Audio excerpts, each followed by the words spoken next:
Let us see how to alphabetize the data in Google Sheets. So here you can see that I have got this data and I want to sort this in alphabetical order.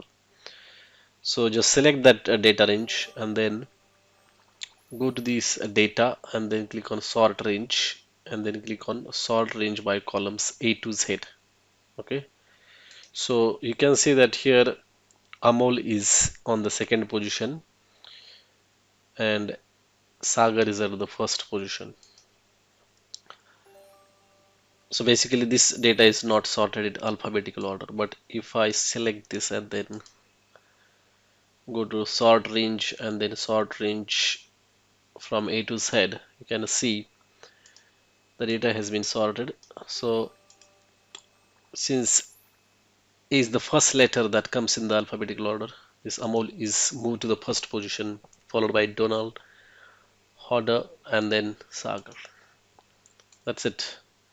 So you can also reverse the order, just select that and then go to data range and then from Z to A. Okay, so you can see that now Amol is moved to the last position. That's it. Thanks for watching.